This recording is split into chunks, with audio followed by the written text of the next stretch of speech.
The political world was already on edge. With the 2024 election approaching fast, every decision, every statement, and every tweet from former President Donald Trump had become more explosive than ever. The air was thick with tension. Supporters, opponents, pundits, and the media were all watching closely, waiting for the next move, the next bombshell, the next surprise. Then, just when it seemed like Trump was taking a step back from the spotlight, something completely unexpected happened. A moment, a statement, an act that no one could have predicted. It was a quiet Thursday morning when the announcement dropped. Trump had secured a private meeting with the heads of major tech companies, including representatives from the likes of Google, Amazon, and Facebook. What could Trump possibly want with Silicon Valley giants? The speculation began almost immediately. Was he looking to broker a deal? Maybe it was something more sinister, an attempt to control the narrative of the next election. But when the details emerged, it wasn't the tech companies that were the game changers. It was Trump himself. In the meeting, he reportedly presented an idea so daring, so radical, it made everyone stop and think, this is it. He's just played the game changer we've all been waiting for. The specifics were vague at first, but it became clear, Trump was gearing up to launch a new platform, one that would disrupt not only the political landscape but the very fabric of the digital world itself. News outlets scrambled for leaks, and sources inside the meeting confirmed that Trump's plan was nothing short of revolutionary. It would challenge everything the tech giants stood for, and it would completely reshape the way Americans interacted with media and politics. Was this the beginning of a political revolution? Would Trump's audacious move give him the edge in the upcoming election, or would it lead to another downfall? Only time would tell. But one thing was certain, Trump had just made his move, and the game was about to change. The tech world was buzzing, but it wasn't just tech insiders who were talking.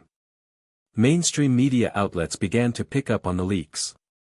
Everyone from conservative commentators to liberal pundits had something to say about Trump's new venture.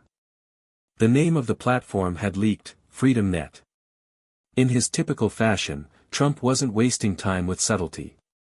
His team confirmed that this new platform wasn't just going to be another social media site. It was going to be a full-scale overhaul of the way Americans consumed information and interacted with politics online. FreedomNet, Trump declared in a statement that shook Washington, is the future. It's the place where free speech can thrive without the choking censorship from the tech elites who think they control our minds. The platform promised to give everyone a voice, whether you were a conservative, liberal, or somewhere in between. No more algorithms that buried certain views, no more shadow banning, and no more fact-checking that seemed to align with a particular political agenda. It was freedom of expression, pure and simple. But it wasn't just the promises of free speech that had people talking. Trump's plan to integrate real-time voting mechanisms, town hall-style forums, and a direct line to lawmakers meant that FreedomNet could potentially become the center of the political universe. Imagine an online ecosystem where users could not only discuss the issues but also directly influence legislation, vote on policies, and pressure elected officials in real time. The sheer audacity of it all was enough to send shockwaves through Washington. Supporters hailed it as the ultimate tool to break free from the corporate-controlled media monopolies. Critics, however, were less than enthusiastic. They warned that FreedomNet was simply a thinly veiled attempt to dominate the digital space and control the narrative ahead of the 2024 election. But Trump wasn't worried about the critics. In fact, he relished the backlash. "They're scared because they know this will change everything," he boasted in a tweet that went viral within minutes. "The corrupt elites are shaking in their boots." The countdown to the platform's official launch had begun, and with it, the political world braced for a seismic shift. Trump's game-changing move was no longer theoretical, it was coming, and it was going to be big. As the launch date for FreedomNet drew closer, the firestorm of controversy surrounding it only intensified. Political analysts were divided. On one hand, Trump had mobilized his base in ways that hadn't been seen in years, reminding everyone of the power of his media influence. On the other hand, opponents and establishment figures in both political parties were starting to mount a full-scale defense against what they saw as a direct threat to their control over the political narrative. Within days of the announcement, several high-profile lawmakers, many of whom had long criticized Trump, took to traditional media to voice their opposition. This is nothing more than an attempt to create an echo chamber for his followers, Senator Elizabeth Warren declared in a fiery interview. It's a way to consolidate power, suppress dissent, and manipulate the system. This is the real threat to democracy. Her comments were echoed by several prominent figures in the Democratic Party, who had long feared Trump's ability to turn social media into a weapon. "We cannot allow one man to control the digital world," said Congressman Adam Schiff. This platform could become a platform for misinformation, radicalization, and hate speech. Even some Republicans, uneasy with Trump's unchecked power, expressed their concerns. This could be a step too far, former Speaker of the House Paul Ryan warned. "The last thing we need is a platform that further divides the country. There's a danger here we can't ignore." But Trump was unfazed. In fact, the backlash seemed only to energize him. His supporters rallied behind him, sending an overwhelming wave of messages of support through social media, including his own platform, Truth Social, which had already become a haven for conservative voices disillusioned with Twitter and Facebook. On FreedomNet, Trump's message became the rallying cry of the silent majority. The attacks only intensified as the launch day neared. Several media outlets launched detailed investigations into the backers of FreedomNet, claiming that it was funded by a mysterious conglomerate of international investors with ties to political interests in Russia and China. However, Trump quickly dismissed these allegations, calling them fake news and branding the investigation a part of the deep state conspiracy against him. Trump's response was loud and clear: FreedomNet was a revolution in the making, and it was unstoppable. The rhetoric was blunt, aggressive, and unapologetic. "They'll say anything to stop us," he posted on Truth Social. "But it won't work. FreedomNet is coming, and no one can stop it." As the day of the launch drew nearer, the stakes were rising higher than anyone could have imagined. FreedomNet wasn't just a platform, it was the battleground for the soul of American politics. The day of the FreedomNet launch arrived with the kind of anticipation usually reserved for monumental events in history. Across the country, millions of people tuned in to witness the unveiling of a platform that promised to reshape the digital and political landscape. Trump himself held a live-streamed rally, broadcast from a stadium packed with fervent supporters, to mark the occasion. His supporters waved flags and cheered as he stood before a massive screen, which flickered with the FreedomNet logo for the first time. "We've waited long enough," Trump declared, his voice booming across the crowd. "This is it, the moment that changes everything. No more censorship, no more bias, and no more tech giants telling us what we can or can't say. This is freedom." As he spoke, the website for FreedomNet went live. The platform was sleek, intuitive, and had an almost immediately recognizable feel. It looked like a mix of Twitter's timeline, Reddit's discussion boards, and YouTube's video sharing capabilities. But what stood out the most was the unfiltered nature of the posts and interactions. No longer would users have to worry about shadow bans or disappearing posts. FreedomNet had promised to be everything that Facebook, Twitter, and other platforms weren't. As expected, FreedomNet quickly gained millions of new users, many flocking from Trump's own Truth Social, as well as disillusioned conservatives, libertarians, and even some centrists who had grown frustrated with the existing social media ecosystem. The site was buzzing with activity within hours of launch.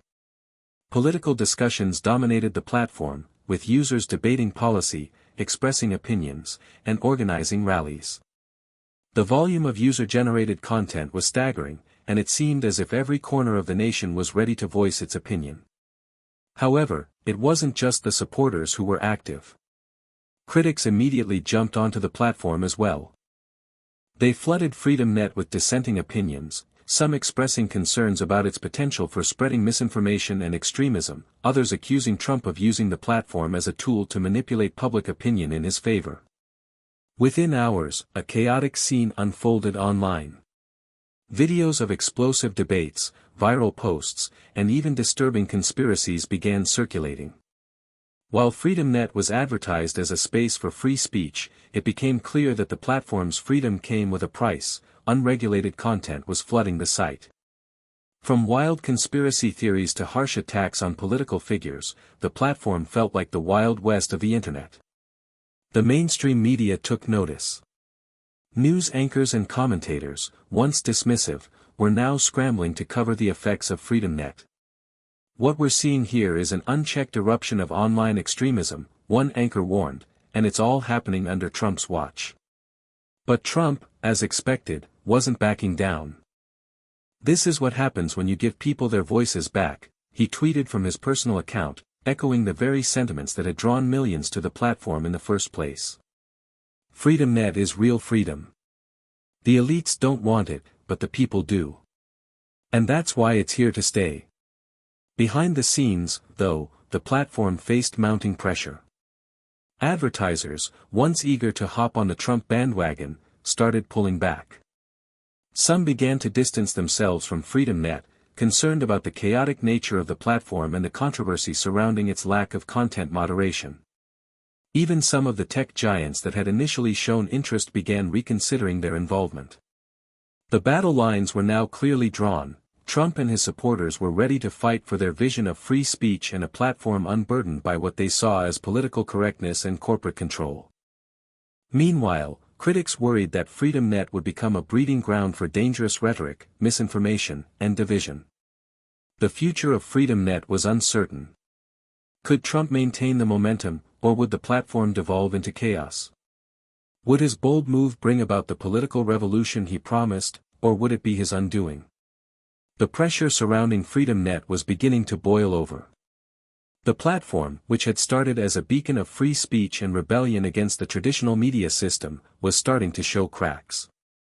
While millions of new users flocked to the platform, others, including former allies, began to distance themselves as the chaotic nature of the site became more apparent. On one hand, FreedomNet was still a powerful rallying point for Trump supporters, a virtual town square where people could say what they wanted, free from the restrictions of mainstream platforms. But as the days went on, a darker side began to emerge. Misinformation spread like wildfire. Violent rhetoric, hate speech, and conspiracies flourished in the absence of meaningful content moderation. The very freedoms that had drawn people to the platform were now being weaponized in ways that even Trump hadn't fully anticipated. Despite the backlash, Trump remained steadfast. At a rally in Ohio, he doubled down on his defense of FreedomNet, claiming that the platform was the true voice of the American people. He dismissed the concerns about the platform's content as fake news and attacks from the left who are scared of losing control. To his supporters, it was proof that the elites were desperate to shut down the one place where ordinary Americans could speak their minds without fear of being censored. Yet, not everyone was buying the rhetoric. Within days of the launch, the first major scandal hit. A video went viral showing a group of FreedomNet users organizing and promoting a violent protest against a government building. The video was immediately flagged, but within hours it had already been shared thousands of times. As the news spread, questions began to arise. Was Trump's platform inadvertently giving rise to dangerous groups? Could his drive for free speech be causing more harm than good? The media, already eager to criticize the platform, pounced on the incident. Trump's FreedomNet, a breeding ground for extremism? The headline of a major news outlet screamed. Articles and reports cited the platform's lack of moderation, pointing out that while Trump had promised free speech, the result was a toxic free-for-all that left the country more divided than ever. The political ramifications were immediate. Even some Republicans, who had initially supported Trump's bold move, began to reconsider their stance. Senators from swing states worried that aligning with the FreedomNet fiasco could hurt their chances in the 2024 elections.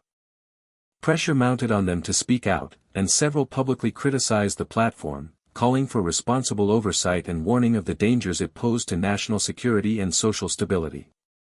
Trump, however, refused to back down. What they don't understand is that the people want this. The people want the freedom to say whatever they want, he tweeted, the backlash only seeming to fuel his resolve. If we let them censor us, we're no better than the tyrants they claim to be fighting. #FreedomNet is a revolution, and revolutions don't come without a fight. But even as Trump stood his ground, behind closed doors, the cracks in the FreedomNet foundation were growing. With each new controversy, the pressure on the platform's leadership to take action grew. Some of the investors who had initially backed Trump's idea quietly pulled out, leaving the future of FreedomNet in doubt. Legal challenges were on the horizon, as several advocacy groups and civil rights organizations filed complaints with the Federal Trade Commission, accusing the platform of facilitating harmful content and failing to adhere to existing regulations. The tipping point was nearing. Could Trump turn the tide and prove that FreedomNet was still the game-changer he had promised? Or would the platform become another political misstep in his already turbulent legacy? It had all come to this, the moment of reckoning for FreedomNet. The platform, once hailed as the revolution that would shift the digital landscape, now faced an existential crisis. The mounting controversies, the rapid spread of extremist content, the calls for regulation, everything had converged into a boiling point. The platform's leadership was under intense pressure from all sides, lawmakers, advertisers, and the media were circling like sharks. Despite all this, Trump's supporters remained unwavering. They still believed in the platform's potential, in its promise of free speech, and in Trump's vision for a digital revolution. At rallies, Trump spoke passionately about the importance of standing firm against the establishment and the deep state who wanted to shut down FreedomNet and keep the truth hidden. The elites are scared of us, he declared. But we're not going anywhere. But the cracks in the armor were beginning to show. A few key figures in Trump's inner circle began to voice their concerns about the platform's future. Some advisors, once enthusiastic about FreedomNet, started questioning the long-term viability of the project. It's getting out of control, one of Trump's closest allies confided. The platform is starting to feel more like a liability than an asset. Then came the final blow. A massive data breach. The personal information of millions of users was compromised. The hack, which some speculated could have been orchestrated by hostile foreign actors, exposed sensitive data and further fueled the narrative that FreedomNet was an unregulated, dangerous space. Privacy advocates seized on the breach, arguing that Trump's platform had failed to protect the very freedoms it had promised. Legal experts warned that FreedomNet could be hit with devastating lawsuits, and calls for government intervention reached a fever pitch. The timing could not have been worse. As the 2024 election neared, Trump's platform had become a liability. Even his most ardent supporters were starting to reconsider their allegiance, questioning whether the platform's chaos would hurt Trump's chances at re-election. The GOP establishment, once reluctant to criticize him directly, began to openly question his judgment. Some influential party members began privately urging Trump to pivot, to distance himself from FreedomNet before it was too late. But Trump wasn't the type to back down easily. He doubled down on his defense of the platform, tweeting, "They want to take us down. They're scared of what we're building. But I'm not going anywhere." Despite his public bravado, it was clear that the situation was untenable. Behind closed doors, the platform's executives were in crisis mode, scrambling to find a way out. With a shrinking user base, plummeting revenue, and mounting lawsuits, they knew that they couldn't sustain the platform much longer without drastic changes. In an unexpected move, Trump announced a restructuring of FreedomNet, citing the need for better oversight and security measures to protect users. The announcement was vague, but it signaled a major shift in how the platform would operate moving forward. Trump promised that FreedomNet would continue, but under new leadership and with more responsible content moderation. The decision shocked many, but some speculated that Trump's restructuring was an attempt to save face, and possibly salvage his political future. Was he finally acknowledging the flaws in his vision? Or was this a strategic move to keep his base engaged while deflecting the pressure from all sides? The fallout was immediate. Supporters cheered the change, seeing it as a sign that Trump was willing to adapt and refine his vision. Critics, however, saw it as a capitulation, proof that FreedomNet had failed to live up to its revolutionary promise. Trump's latest move is nothing more than a desperate attempt to salvage what's left of his credibility, one critic wrote. He's realized that his free speech utopia was a pipe dream. As the election season approached, FreedomNet had become a symbol of both Trump's tenacity and his political miscalculations. The platform's future remained uncertain, but one thing was clear: the battle for the digital age was far from over. Trump had played the game changer, but the consequences were still unfolding. Would the platform survive the storm, or would it collapse under the weight of its own contradictions? And more importantly, how would FreedomNet shape the outcome of the 2024 election? The restructured FreedomNet was still limping along, but the political storm surrounding it had far from settled. Trump's promise to create a platform that would reshape the future of communication was increasingly viewed with skepticism. Some hailed the new direction as a necessary step toward responsibility, while others saw it as a betrayal of everything FreedomNet was supposed to stand for. But as the 2024 election drew closer, Trump was preparing for the biggest gamble of his political career. He was betting that FreedomNet, in whatever form it had taken, would be the key to galvanizing his base and securing a second term in the White House. The rebranding of FreedomNet wasn't just about security updates or content moderation. Trump's team had an even bolder plan in mind. They would use the platform to run a grassroots-style campaign, reaching voters directly and bypassing the traditional media channels that had often been hostile to his message. Trump envisioned FreedomNet as the ultimate tool to communicate with his supporters, uncensored, unfiltered, and immediate. His campaign would be conducted in real time, with debates, rallies, and live streaming directly on the platform. And it worked, at least for a time. As soon as Trump began to stream his speeches and campaign events on FreedomNet, there was a noticeable surge in engagement. The platform, despite all its flaws, became the central hub for his supporters to gather and organize. It wasn't just about rallying his base, it was about creating an interactive political experience where voters could feel more involved than ever before. But the dangers were still there. The platform's reputation for fostering extreme content hadn't disappeared entirely. Trump's rivals, both within his party and across the aisle, wasted no time in pointing out the platform's flaws. "He's using FreedomNet to circumvent the truth," Democratic frontrunner Joe Biden said in a speech. "It's a platform where lies flourish, and facts are silenced." The media quickly jumped on the story, reminding voters of the platform's chaotic history. They painted FreedomNet as a digital jungle, a place where extremism could thrive without limits. The mainstream narrative seemed determined to overshadow the platform's positive aspects, focusing solely on the danger it posed to the nation's political discourse. But Trump, ever the provocateur, continued to double down, refusing to back away from his support for the platform. As the election race heated up, tensions between Trump's camp and the opposition reached a boiling point. The GOP establishment, once unsure about FreedomNet, had largely fallen in line, recognizing the platform's power to connect with voters. But many within the party were privately worried that Trump's reliance on FreedomNet could hurt their chances in key battleground states. Was he alienating moderates? Was his base growing too extreme? On the other side of the aisle, Biden's campaign capitalized on Trump's continued connection to FreedomNet by framing him as a man who thrived in a digital echo chamber, out of touch with the realities of most Americans. "We're facing an election where the integrity of our democracy is on the line," Biden argued. "And Trump's platform is doing more to divide us than unite us."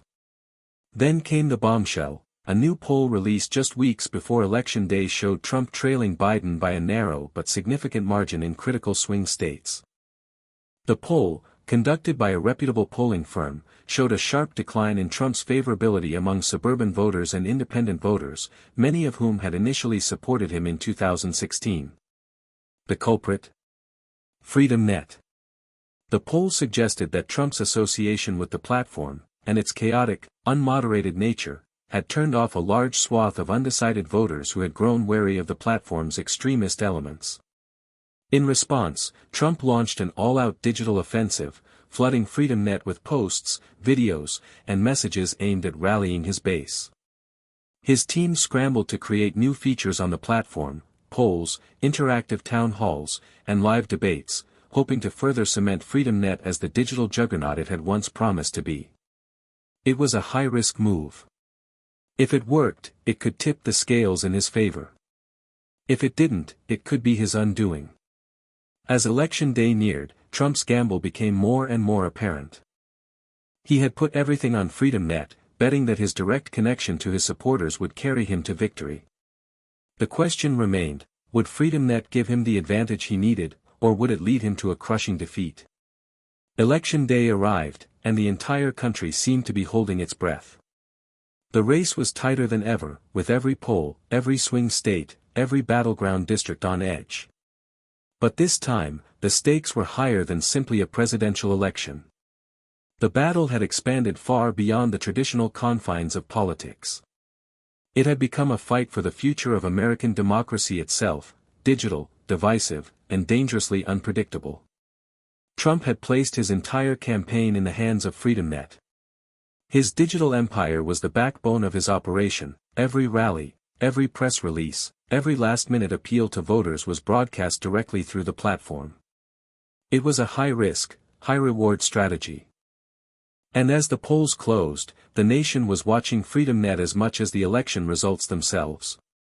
As the first wave of exit polls came in, it quickly became apparent that Trump's gamble had paid off with his base. In conservative strongholds and rural areas, FreedomNet had been a game-changer. Trump's supporters turned out in massive numbers, organized through the platform, energized by the direct connection they felt with the candidate. His messages of free speech, his unfiltered thoughts, and his promises to continue the fight against what he called the fake news media had mobilized a massive digital army. But the rest of the country was less enthusiastic. In urban centers and suburban districts, Trump's connection to FreedomNet was a double-edged sword. Critics' warnings about the platform's role in spreading misinformation and extremist content had hit their mark. Suburban voters who had once supported him in 2016 were now turning away in droves. Independents, who had been drawn to his outsider status before, now found themselves repulsed by the chaos that had defined his online presence. As the results began to trickle in, the tension built to a fever pitch. The first few key states were called, and they weren't in Trump's favor.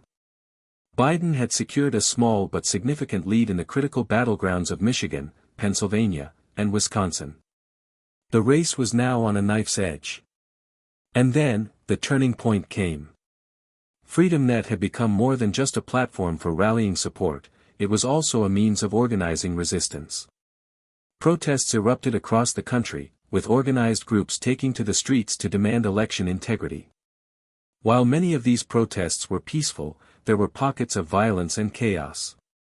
The political instability of the moment only added fuel to the fire, giving the media a constant stream of coverage.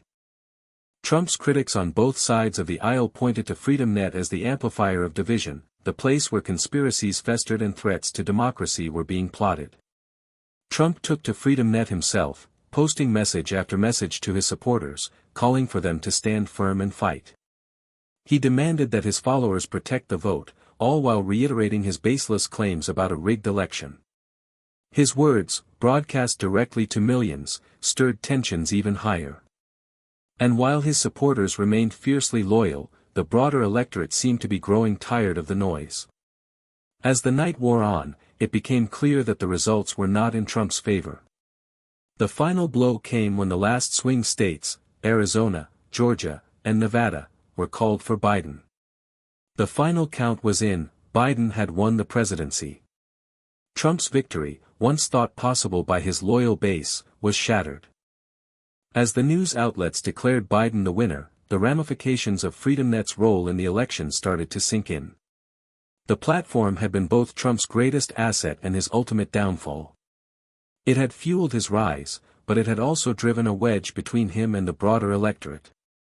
The unmoderated space that had given him power also bred division, chaos, and misinformation. The backlash was swift and brutal. In the aftermath, Trump addressed the nation in a brief, somber speech. His tone was defiant, but the cracks were showing. He called the election results rigged, as expected, and urged his supporters to never give up the fight. But there was a noticeable shift in his rhetoric. The confidence that had once dominated his every move was now tempered with uncertainty. As FreedomNet struggled with its future, the fallout was swift. Advertisers fled the platform, major investors pulled out, and many of Trump's allies started to distance themselves from the entire project. The platform, once heralded as a new digital frontier, was now a symbol of everything that had gone wrong with the Trump presidency. FreedomNet, his digital revolution, had ultimately proved to be both a blessing and a curse. In the end, Trump's gamble on FreedomNet wasn't the game-changer he had hoped for. It had started as a bold, ambitious move to upend the political system, but in the harsh light of the election's aftermath, it had become a cautionary tale. Trump's loss wasn't just a personal defeat, it was a defeat for his vision of an unfiltered, digital world. The platform would never be the same again, and neither would the political landscape. As the dust settled, the digital world was left to grapple with the question, could there ever be a platform that truly balances free speech with responsibility? And what would the future of politics look like in the wake of FreedomNet?